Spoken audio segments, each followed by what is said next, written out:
ส่เป็นปลาปลาพวกปลาเนาะปลาหลาดก็มีปลาหลาดปลาครึ่งปลาครึ่งอืมก็สอนปลา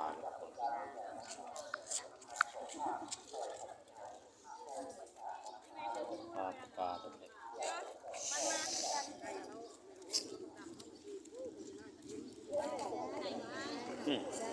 ปลาตัวใหญ่เนาะปลานิ่ปลา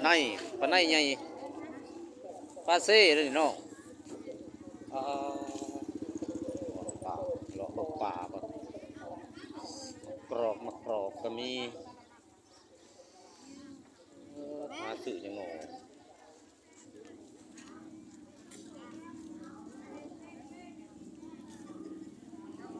สะออนป่า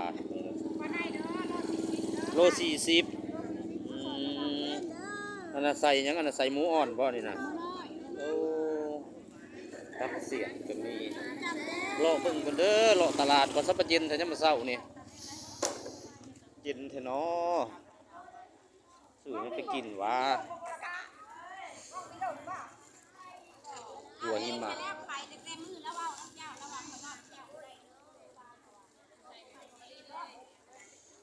กาดตีนหมีรอเบิ่งก่อนเด้อถ่ายรูปถ่ายห้อยก่อน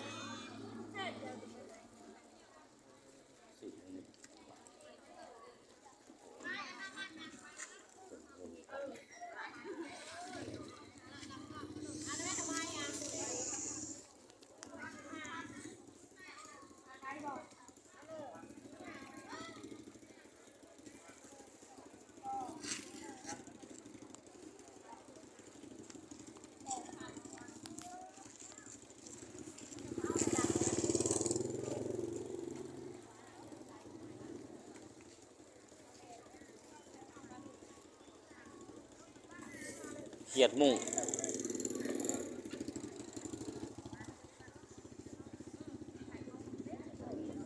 เฮ้ย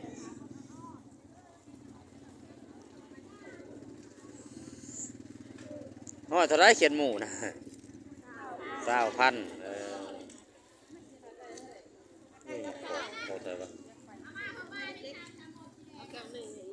กองเท่าไรมากอกเจ้าน่ะเอาให้แน่กองหนึ่ง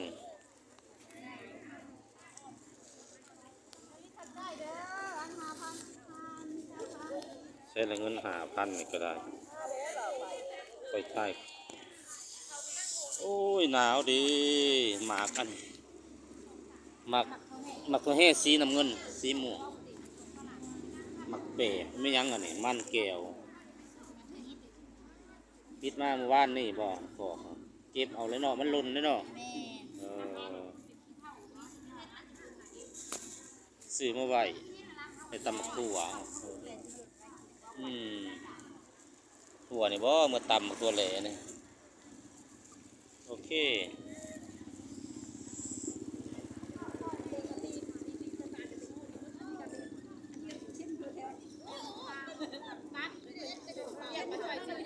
กับเท่าไรมักถั่วเพิ่นน่ะโอ้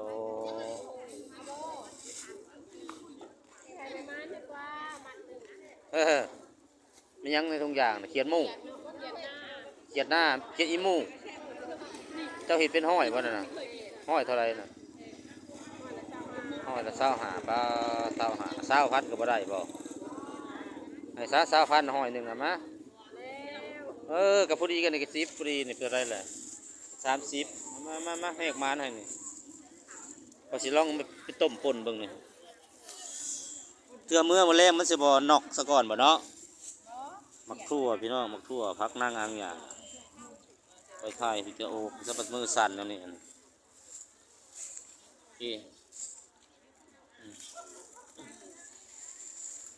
มักกอกก็ได้มักทั่วก็ได้แล้วเขียดอีหมูก็ได้แล้วแม่นบ่สิได้เลย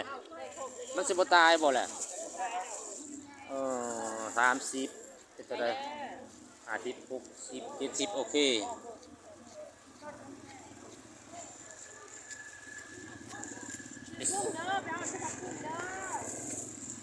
ไปต่อนี่เบิกซ่า กบเขียดหมูของกินดิบกินซุกยังบ่ได้พี่น้อง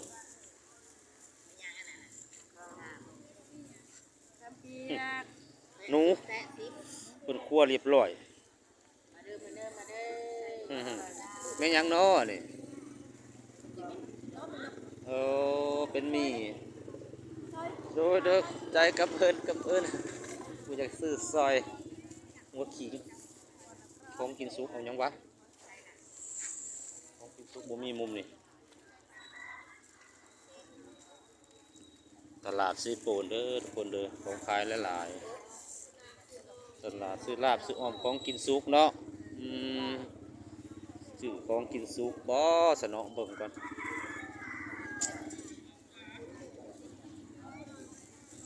หนังงัวหนังปลา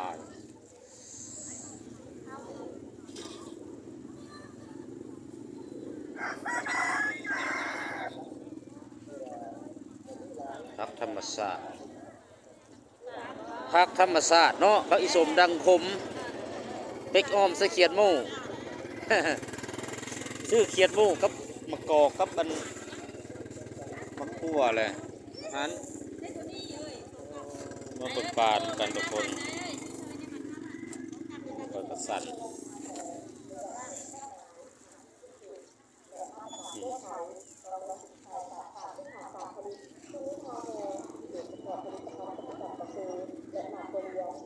ปลาหลาดปลาลดปลาหลาด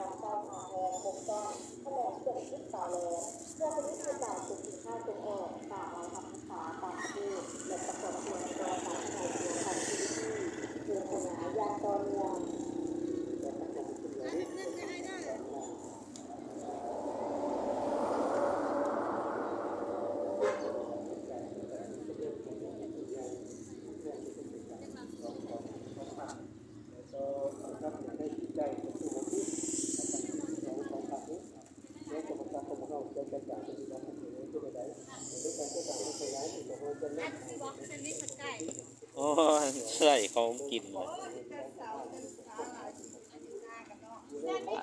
ไม่ยั้งอันนี้ไตรไก่สุกไตรก็10,000คือเก่ามาเอาไม้นึงแหละมะเห็มๆไม้ตัวนี้เอาไม้ออกให้คือเก่าเด้อน่ะคอยซื้อได้เลยคอยหนึ่งเขาแต่แรกวาดนี่เหรอโอเคทุกคนเนี่ยคอยเปิดวิดีโอคอยก่อนโอเคก่อน